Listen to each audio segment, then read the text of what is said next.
ভোর রাতে যখন সাহারি খেতে উঠবেন, আপনি তো সাহারি খেতে উঠেন, আপনি জানেন ওই সময়টার দাম কত?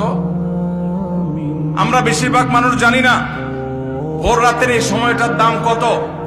আরে ভাই, এই সময়ের দোয়া 1 মিনিটের দোয়া অন্য সময়ের 100 মিনিটের সমান না। অন্য সময়ের 100 মিনিটও এই ভোর রাতের 1 মিনিটের সমান না। এত মূল্যবান সময়। সাহারি খেতে উঠছেন, সাহারি খান, ভালো কথা, কিন্তু সাহারি খাওয়ার আগে পরে 10টা মিনিট জায়নামাজে মুসল্লাতে দাঁড়ান, একটু 2 রাকাত নামাজ পড়েন। এই সময়টা দোয়া কবুল হয়। আল্লাহ ডেকে ডেকে বান্দাকে দেন। একটু হাত তোলেন, চেষ্টা করবেন তো ইনশাআল্লাহ।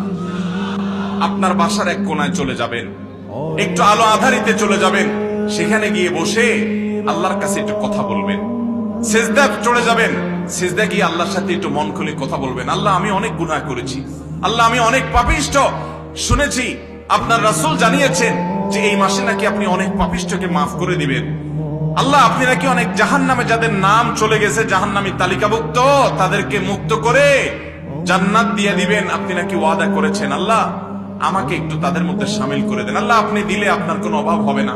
আল্লাহর সাথে একটু কথা বলা, মুনাজাত করা ভোর রাতে করার চেষ্টা করবো তো ইনশাআল্লাহ।